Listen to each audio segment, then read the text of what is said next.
देख रहे हैं महाबहस। पश्चिमी यूपी में बीजेपी की मोर्चाबंदी जारी है। आज गृह मंत्री अमित शाह मथुरा और ग्रेटर नोएडा में मौजूद रहे, तो वहीं सीएम योगी ने बिजनौर में डोर टू डोर कैंपेन किया। इधर गाजियाबाद में रक्षा मंत्री राजनाथ सिंह ने मोर्चा संभाला, यानी कि पश्चिमी उत्तर प्रदेश में जाटों को दोबारा अपने पाले में लाने के लिए भाजपा ने पश्चिमी यूपी में घेराबंदी कर दी है। यहां तक कि बीजेपी जयंत को ऑफर भी दे रही है, लेकिन जयंत ने कहा है कि वो कोई चवन्नी नहीं है जो पलट जाए। जाटलैंड में बीजेपी के मोर्चेबंदी का क्या असर होगा? क्या जाट वोट बैंक पर बीजेपी ने फिर से पकड़ बना ली है? इन्हीं सब मुद्दों पर करेंगे आज बहस, लेकिन उससे पहले ये रिपोर्ट देखिए।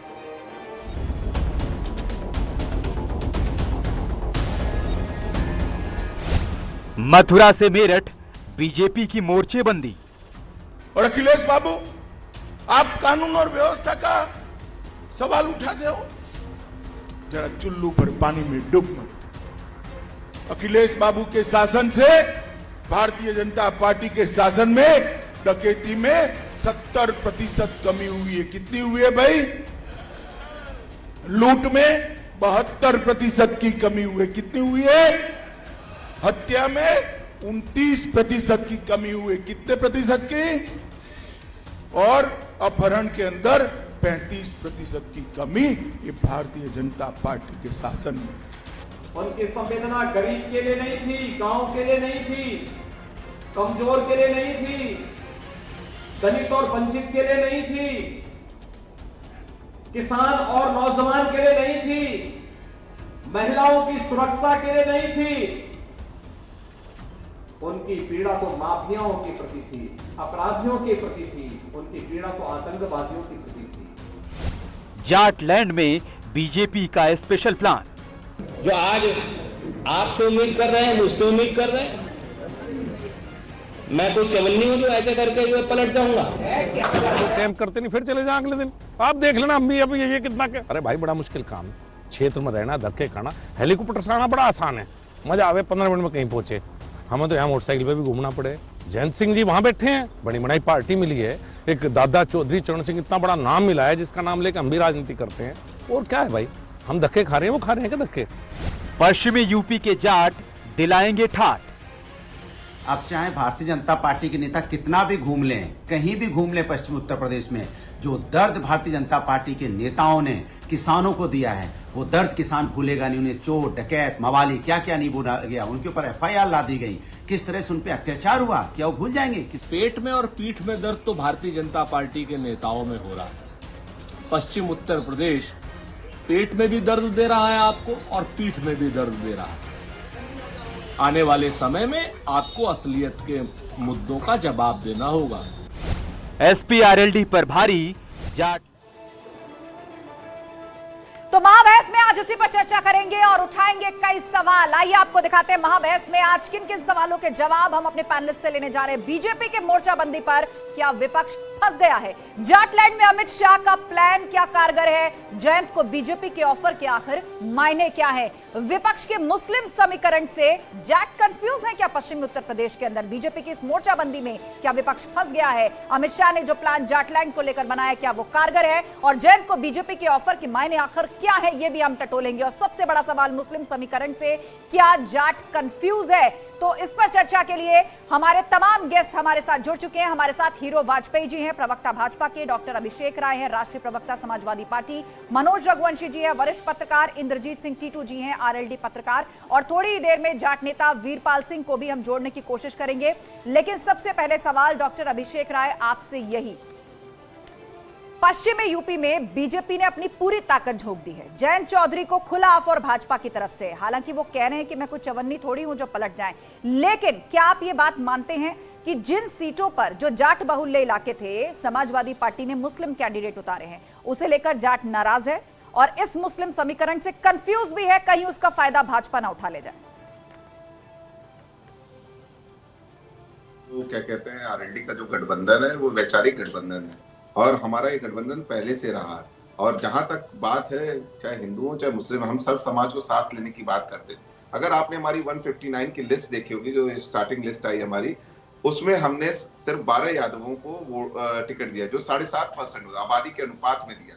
वैसी तरह 31 मुसलमानों को टिकट दिया, जो करीब 19% होता है, जो आबादी के अनुपात में। हमने 62 गैर यादव ओबीसी को टिकट दिया जो आबादी के अनुपात में। तो हम सर समाज को जिसकी जितनी हिस्सेदारी उसकी उतनी भागीदारी इस कंसेप्ट पे काम कर रहे हैं।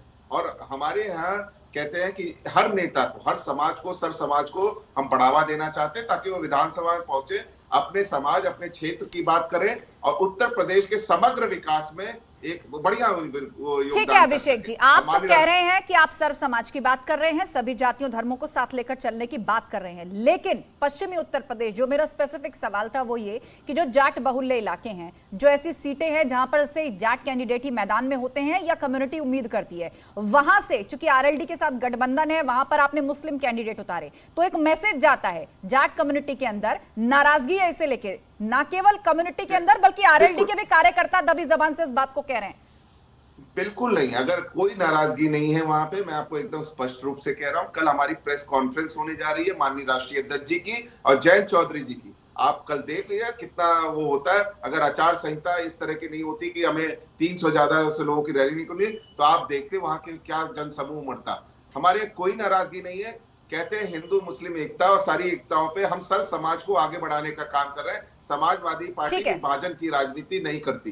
ठीक है, आप कह रहे हैं विभाजन की राजनीति नहीं करते, सर्व समाज को आगे लेने की कोशिश कर रहे हैं, एक साथ ला रहे हैं, आरएलडी और एसपी का गठबंधन मजबूत है और पश्चिम उत्तर प्रदेश में आपकी विजय होने जा रही है। हीरो वाजपेयी जी, यहां तो कहा जा रहा है कि जितना मर्जी आप लोग कोशिशें कर लें, जितने मर्जी खुले ऑफर दे लें, और कल की प्रेस कॉन्फ्रेंस का हवाला दिया जा रहा है जहां जयंत चौधरी और अखिलेश यादव साथ आएंगे।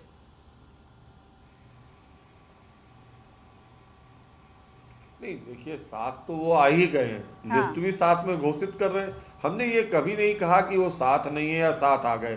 हमने कहा जयंत जी ठीक है, लेकिन वो गलत जगह चले गए, उन्होंने निर्णय गलत कर लिए। अगर सही निर्णय करते तो ज्यादा ठीक होता, ये भारतीय जनता पार्टी ने कहा है। अब उन्होंने निर्णय कर लिया है, वो उस निर्णय पे कायम है। वो प्रेस कॉन्फ्रेंस में क्या कहेंगे कल की बात है, पर आज की बात यह है कि जिस बात पर बात हो रही है, जिस बात की नाराजगी लगातार व्यक्त की जाती है, वो ऐसा नहीं है। भारतीय जनता पार्टी पिछली बार भी सभी वर्गों के मत पश्चिम में मिले थे और जो अभूतपूर्व जीत हमने हासिल की थी वो हम दोहराने जा रहे हैं। और हमारे सभी बड़े नेता जनता के पास जा रहे हैं। लोकतंत्र की स्वस्थ परंपरा है कि आप जाइए, वोट मांगिए, अपनी बात कहिए, उनकी बात सुनिए, आगे का प्लान बताइए। तो इस तरह की जो हमारी बात है वो हमारे बड़े नेता उतर के कर रहे हैं। बड़े नेता लोगों से मिल रहे हैं, अपना प्लान बता रहे हैं। अगर कहीं कोई नाराजगी है, कहीं कोई बात समझ से परे है, तो उसको हम लगातार लोगों के बीच में जाकर बता रहे हैं। आदरणीय अमित शाह जी, आदरणीय नड्डा जी, योगी जी, राजनाथ जी, सभी जा रहे हैं। तो हमारे पास एक नेताओं की श्रृंखला है जो लोगों से जाकर बात कर रही है। वही परेशानी है, वही पेट में दर्द है इन लोगों को कि भाई आप लोगों के पास जा रहे हैं, ये लोग बैठ के केवल प्रेस कॉन्फ्रेंस कर रहे हैं, हमारे नेता मैदान में जा रहे हैं और लोगों को अपनी बात कह रहे हैं और उनकी बात सुन भी रहे हैं और समझ भी रहे हैं, और जो सुझाव आ रहे हैं उनको आगे अमल में लाएंगे। चलिए, तो आज पश्चिमी यूपी की बात करें तो पूरी तरीके से बीजेपी ने अपना चक्रव्यूह बिछा दिया है। अमित शाह गौतम बुद्ध में नजर आए, मथुरा में नजर आए, मुख्यमंत्री योगी आदित्यनाथ बिजनौर पहुंचे, तो राजनाथ सिंह ने गाजियाबाद में मोर्चा संभाला। और सरकार ने जाटों के लिए, किसानों के लिए और लोगों के लिए क्या क्या किया, एक बार फिर से डोर टू डोर प्रचार इन सभी नेताओं ने किया है। हमारे साथ इंद्रजीत सिंह टीटू जी भी जुड़ गए हैं, जो कि आरएलडी के प्रवक्ता हैं। इंद्रजीत जी, ये बताइए, गन्ना बेल्ट कहा जाता है इसे, पश्चिमी उत्तर प्रदेश की बात करें तो अब जब जयंत चौधरी से इस पर प्रतिक्रिया मांगी गई कि भाई आपके पास खुला ऑफर है, अब आप क्या करेंगे, मतलब कहा जा रहा है कि बाद में भी यदि आप साथ में आना चाहें, तो उनका यह कहना था कि 3 मुख्य मांगे थी, जिसमें एक ये भी थी कि गन्ना किसानों का भुगतान हो, सांप्रदायिकता की राजनीति छोड़े भाजपा, इस तरह की कई बातें उन्होंने सामने रखी हैं न्यूज 18 से बातचीत में। लेकिन गन्ना किसानों की जहां तक बात है तो सरकार उसके लिए एक बहुत बड़ा आंकड़ा पेश करती है कि बीते 1 दशक में जितना भुगतान ना बसपा की सरकार ना सपा की सरकार में हुआ है, उतना बीते 5 सालों में मुख्यमंत्री योगी की सरकार ने गन्ना किसानों का भुगतान कराया है। लगभग 1.5 लाख के आसपास का आंकड़ा देती है, 1.5 लाख करोड़ के आसपास का। हेलो जी, क्या करें मैडम, मेरे पास आवाज नहीं आई, आपकी आवाज आप अभी सुन पा रहे हैं मुझे इंद्रजीत जी? आप दोबारा बताइए, मेरी आवाज चली गई। अभी आप सुन पा रहे हैं मुझे? हाँ सुन रहा हूँ जी। पश्चिमी उत्तर प्रदेश के अंदर जिसको गन्ना बेल्ट कहा जाता है, बार बार सरकार की तरफ से ये कहा जा रहा है कि हमने गन्ना किसानों के लिए एक रिकॉर्ड भुगतान किया है। बीते 5 सालों में 1.5 लाख करोड़ के आसपास का भुगतान हुआ है, जो पिछली 2 सरकार, सपा और बसपा की भी सरकार में नहीं हुआ। और ये आरएलडी की एक मुख्य मांगों में से एक रहा है कि आप साहब गन्ना किसानों का भुगतान कराइए। किसानों के लिए आपने क्या किया, ये आप बार बार पूछते हैं। मैं कह रहा हूँ मैडम कि जो आपने पेमेंट कर दिया हम उसकी चर्चा ही नहीं करना चाह रहे। अच्छा, उस पर कौन सा एहसान कर दिया? आपकी गन्ना आप नगद चीनी आप नगद बेचते हैं और उधार में गन्ना खरीदते हैं। हम तो उसकी बात कर रहे हैं जो पिछले 7 साल से किसान का ब्याज रुका हुआ है। आप ब्याज नहीं दे रहे। अगर किसी किसान के ऊपर अगर थोड़ा सा भी बिजली का पेमेंट रुक जाए, ट्यूबवेल का बिल रुक जाए, तो उस पर FIR करके उसको बंद कर देते हैं।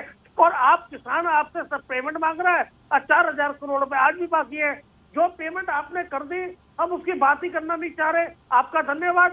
चीनी मिल से अगर 1 कट्टा चीनी का भी उठेगा तो पहले पेमेंट जमा होगी, उसके बाद चीनी बाहर निकलेगी। और गन्ना आप जो है उधार खरीदते हैं और उसके ऊपर लोगों को अपने जहां से भी पैसे लेके काम चलाती है, क्या नाम तुम्हारा किसान चलाता है, उसको हर जगह ब्याज देना पड़ता है, FIR झेलनी पड़ती है और पुलिस की धमकियां झेलनी पड़ती है। ठीक है, तो ये बहुत सारी समस्याएं जो आप अभी यहाँ इस मंच से जिक्र कर रहे हैं, वो तमाम समस्याएं कल जाट नेताओं ने अमित शाह के साथ बैठक में भी इसको लेकर चिंतन किया है, चर्चा की और उनको वहां से आश्वासन मिला है, जिसके बाद वो काफी संतुष्ट होकर उस बैठक से निकले भी हैं। लेकिन अब पश्चिमी यूपी में क्या समीकरण बदलेगा? देखिए, बात यह है कि आप 4 दिन पहले आप किसी चीज पे मंथन करेंगे तो 4 दिन में कभी निष्कर्ष नहीं निकला करते हैं। आपको 5 साल बीत गए, 10 दिन बाद चुनाव है और आपको सारी चीजें याद आ गई कि हम अब ये भी करेंगे वो भी करेंगे। जाट आरक्षण पे इन्होंने पहले तो आप ये कहना चाहते हैं कि काफी देर हो गई है, अब चुनाव सर पर है, अब इस तरह की घोषणाएं और इस तरह की बातें क्यों की जा रही हैं? हमारे साथ बीरपाल सिंह भी हैं, जाट नेता। बीरपाल जी, मैं चाहूंगी कि इसका जवाब आप दें। क्या वाकई देर हो गई आते आते? अब क्या इन घोषणाओं का या इस तरह की राहत और बातचीत का क्या कोई मायने नहीं है? क्या कोई मैसेज नहीं पहुंचा है पश्चिमी उत्तर प्रदेश में अमित शाह की इस बैठक के बाद? क्या कहना चाहेंगे आप? नहीं, मैं मैडम जी बताना चाहूंगा, कोई देर नहीं हुई जैसे आप कह रहे हैं। बिल्कुल किसान तब भी तैयार था, आज भी तैयार है, बीजेपी के साथ में है। लेकिन उसको ये भी याद है कि जैसे 2013 में कवाल का हालत देख लीजिए आप, क्या होता किसानों के साथ में। किसानों को पीट पीट के ट्रैक्टर तोड़ तोड़ के नदी में डाल देते, नहर में डाल देते और उनको 1 लाख 1.5 लाख रुपए का जो ट्रैक्टर था उसको 10,000 रुपए का मुआवजा मिला है। दूसरे आप ये देखिए, एक बार सुनो दिल्ली से मैंने न्यूज कोई आदमी जाए, कट कर दिया था आपके साथ, पर सुनो, दिल्ली से कोई आदमी जा रहा है मेरे भाई, तो देखिए आपसे रिक्वेस्ट है, आप लोग एक एक करके बोलिए, एक एक करके बोलिए आप। वीरपाल जी अपनी बात पूरी कीजिए, वीरपाल जी बात पूरी कीजिए, उसके बाद इंद्रजीत जी 1 मिनट वीरपाल जी को बात पूरी करने दीजिए, क्योंकि जब आप बोल रहे थे तो उन्होंने डिस्टर्ब नहीं किया। वीरपाल जी बात पूरी कीजिए, क्या चल रहा है जाटों के दिमाग में इस वक्त पश्चिमी उत्तर प्रदेश में?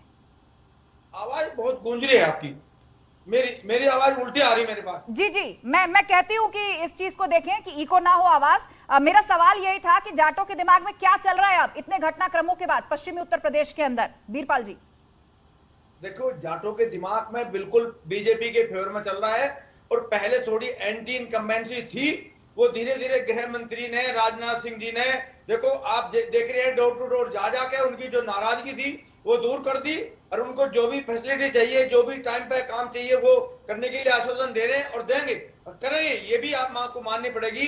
उससे पहले किसी भी सरकार ने कुछ नहीं किया, ये भी मैं बता रहा हूँ आपको। जैसे कवाल का झगड़ा मैं बता रहा हूँ, अभी वहां के किसान वो भी याद रखते हैं कि किसानों को पीट पीट के गांव से निकाल दिया था और जो किसान लोग थे, जाट लोग थे, उनको थाने में पकड़ पकड़ के बैठा लिया। पकड़े थे दूसरे कास्ट के लोग, लेकिन लखनऊ से फोन आया था कि भाई इन लोगों को छोड़िए, इन जो माइनॉरिटी जिसको कहते हैं उनको छोड़िए और जो हर कास्ट के लोग हैं इनको पकड़िए। गांव के गांव खाली हो गए थे किसानों को, वो भी याद है समाजवादी पार्टी का 2013 की बात है ये, तो किसान कभी भूलता नहीं इन बातों को। ठीक है डॉक्टर अभिषेक राय, मैं चाहूंगी इस बात का जवाब आप दें कि 2013 का भी यहाँ पर जिक्र हो रहा है, मुजफ्फरनगर दंगों का भी यहाँ पर जिक्र हो रहा है और उस वक्त सपा की सरकार थी और चुन चुन कर जाटों को घरों से निकाल करके थाने में बिठाया जा रहा था, लोग अपने घर छोड़कर भाग गए थे रिश्तेदारों के यहाँ। इस तरह की तस्वीर यहाँ पर पेश की जा रही है जाट नेता के बाद। देखिए आस्था जी, ये क्या पेश कर रहे हैं इससे सबको साफ समझ में आता है। आप ये 700 किसानों की शहादत की बात नहीं कर रहे, वो 378 दिन जो किसान बैठे रहे और जिनके 3 काले कानून पास हो गए, ये उसकी बात नहीं कर रहे हैं। जो अजय मिश्रा टेनी ने गाड़ी चढ़ा दी उसकी बात नहीं कर रहे, उनके बेटे ने जो उन्होंने भड़काऊ बयान दिया उसकी बात ये नहीं कर रहे हैं। ये महंगी बिजली की बात नहीं कर रहे हैं, ये खाद के दाम दुगने हुए उसकी बात नहीं कर रहे हैं, ये डीएपी की बात नहीं कर रहे हैं। ये किस तरह की बात करें? 14 दिन में सारा भुगतान करने वाली सरकार से ये नहीं पूछते कि गन्ना का क्या हुआ। 400 रुपए का वादा इनके घोषणा पत्र में होगा। अगर 2017 का इनका संकल्प पत्र पढ़ ले, क्या हुआ? 350 हुआ। हमारी सरकार में, मैं आपको पिछली 3 सरकारों का बता रहा हूं, बसपा की सरकार में गन्ने का दाम जो बढ़ा वो 65 रुपए बढ़ा पूरे 5 साल में। हमारी सरकार में वो 95 रुपए बढ़ा 5 साल में। इनकी सरकार में कितना बढ़ा? 35 रुपए से गन्ने का दाम बढ़ा। और ये आय दुगनी करने आए थे, लागत दुगनी करके चले गए। माननीय प्रधानमंत्री जी ने खुद अपने मुखबंद से ये कहा कि मैं देश के किसानों से माफी मांगता हूं और ये 3 काले कानून वापस लेता हूं। उन्होंने एमएसपी को स्टैंडिंग काउंसिल में भेज दिया। तो साहब ये आय कैसे दुगनी हो गई? जब एमएसपी मिलती ही नहीं थी तो स्टैंडिंग काउंसिल में भेजने की जरूरत क्या थी?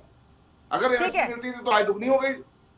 चलिए, तो आप किसानों का मुद्दा उठा रहे हैं, किसानों का मुद्दा उठा रहे हैं अभिषेक जी। मैं इस पर जवाब हीरो वाजपेयी जी से ले लेती हूं। हीरो वाजपेयी जी, आप सुन रहे होंगे कि किसानों की आय दुगनी करने पर भी सवाल यहां उठाया जा रहा है विपक्षी पार्टियों की तरफ से। और दूसरा ये, मैं चाहूंगी इस पर भी आप जवाब दें कि जयंत चौधरी ने तो कह दिया मैं कुछ चवन्नी थोड़ी पलट जाए, तो अब इसके बाद क्या? देखिए, हमने कभी जयंत चौधरी को न चवन्नी माना, ना अठन्नी, ना रुपया। हमारी इस पे बात ही नहीं कि वो चवन्नी है, अठन्नी है, रुपया है, क्या है, वो जो भी हैं।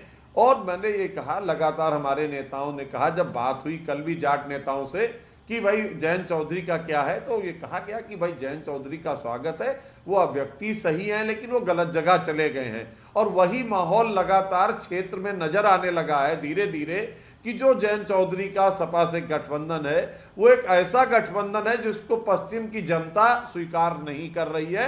वो गठबंधन जरूर है लेकिन वो गांठों का बंधन जनता के समक्ष नजर आ रहा है। इसीलिए बेचैनी है, इसीलिए पेट में दर्द उठ रहा है, इसीलिए इस तरह की बातें। और रही बात हमारी 14 की सरकार की बात कहें तो जो हमने कहा था उस पर अमल किया था, तभी 17 में इतना जबरदस्त बहुमत हमें दिया। 17 में जो हमने कहा था अगर सरकार ने काम ना किया होता तो 19 में वहां जबरदस्त बहुमत हमें ना मिलता। और 19 में जो हमने कहा है वो पूरा नहीं कर रहे होंगे तो 22 में लोग हमारी बात नहीं मानेंगे।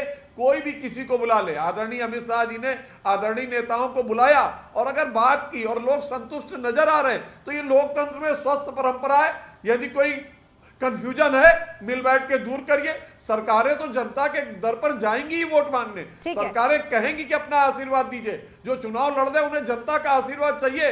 लोकतंत्र में एक स्वस्थ परंपरा है, उससे ही क्यों चिढ़ रहे हैं, उससे ही क्यों परेशान है? जनता जनार्दन है, सामने आ जाएगा। हमारे नेता यदि वोट मांगने जा रहे हैं, हमारे नेता आपसे निवेदन कर रहे हैं जनता के आगे, जनता जनार्दन है, हाथ जोड़ने पड़ेंगे, सर झुकाना पड़ेगा वोट मांगने के लिए, आशीर्वाद मांगने के लिए। इसमें दर्द क्यों है सपा को?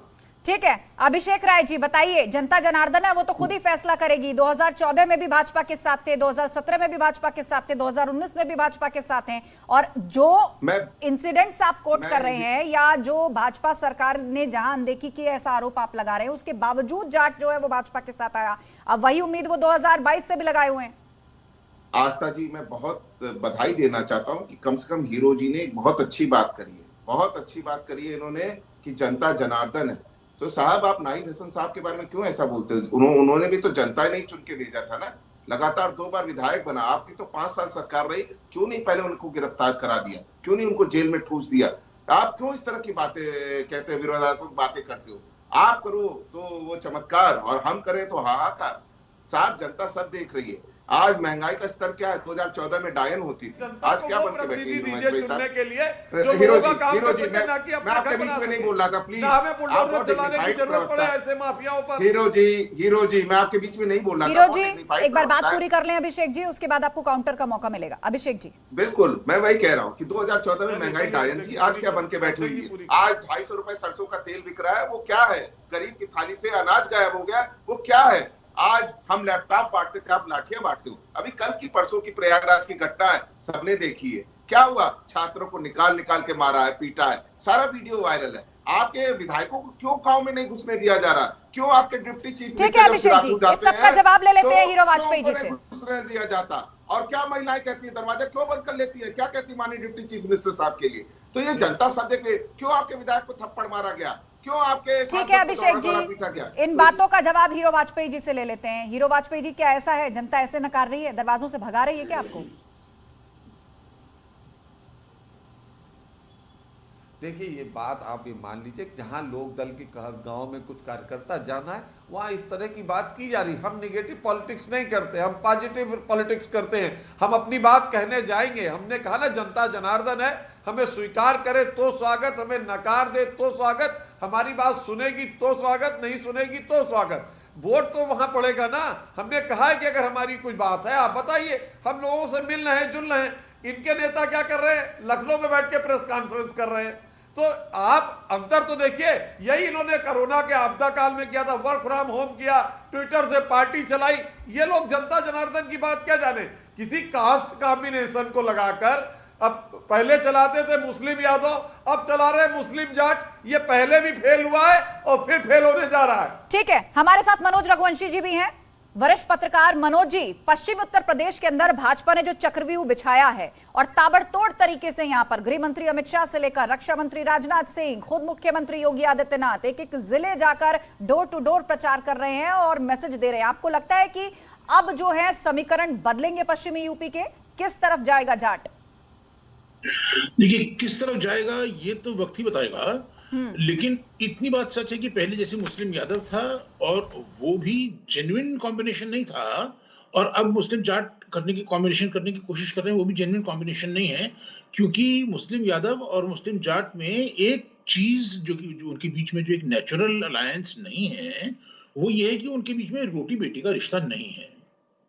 तो जब रोटी बेटी का रिश्ता नहीं होता है तो आप स्वार्थ के लिए साथ तो आ सकते हैं कि भाई आपका वोट और हमारा वोट मिल जाए तो हमको ताकत मिल जाएगी, और उस ताकत का दोनों इस्तेमाल कर लेंगे। लेकिन वास्तव में अगर रोटी बेटी का रिश्ता नहीं होता है तो फिर कुछ तो कारण है ना कि रोटी बेटी का रिश्ता नहीं है। कोई दूरी तो है, कोई दीवार तो है। वो दीवार जब दुख देती है, तकलीफ देती है, तो उसके बाद होता वही है जो कि मैं पहले भी बोल चुका हूं आपके चैनल पे कि मुलायम सिंह की इफ्तार पार्टी में 5 मुस्लिम लीडर्स ने मुझसे ये कहा कि भाई जब कोई यादव खड़ा होता है तो मुसलमान जाके उसको वोट दे आते हैं समाजवादी पार्टी की टिकट पे, मुसलमान खड़ा होता है तो यादव जाके, बहुत सारे यादव जाके बीजेपी को वोट दे आते हैं। वही जाट के साथ भी जब जेन्युइन रिश्ता नहीं है आपका, तो केवल पॉलिटिकल रिश्ता, केवल स्वार्थ का रिश्ता, वो कितना कारगर होगा कितना नहीं होगा ये केवल वक्त बताएगा। बिल्कुल, और वक्त अब बहुत दूर नहीं है, वक्त भी काफी नजदीक है। बहरहाल सभी सियासी पार्टियां अपने अपने तरीके से दांव चल रही हैं और भाजपा ने भी पश्चिम उत्तर प्रदेश को साधने के लिए हर संभव दांव चल दिया। देखना होगा कि जनता क्या फैसला देती है। आप सभी पैनलिस्ट का बहुत शुक्रिया चर्चा में शामिल होने के लिए। और आज हमने सोशल नेटवर्किंग साइट कूप पर लोगों से सवाल पूछा था कि क्या असहिष्णुता की बातों से देश की छवि खराब की जा रही है। इस पर एक यूजर ने कमेंट किया है और लिखा है, देश की गरिमा के साथ खिलवाड़ किया जा रहा है और कुछ नहीं। दरअसल ये पूर्व उपराष्ट्रपति हामिद अंसारी के दिए गए बयान पर, उन्होंने जो यूएस के एक सम्मेलन में बयान दिया था असहिष्णुता को लेकर और हिंदू राष्ट्रवाद जैसा टर्म इस्तेमाल करके उन्होंने कहा था, उस पर इस यूजर ने ये कमेंट किया है। और इसी के साथ महाबहस के आज के अंक में बस इतना ही, लेकिन खबरों का सिलसिला लगातार जारी है। आप जुड़े रहिए हमारे साथ।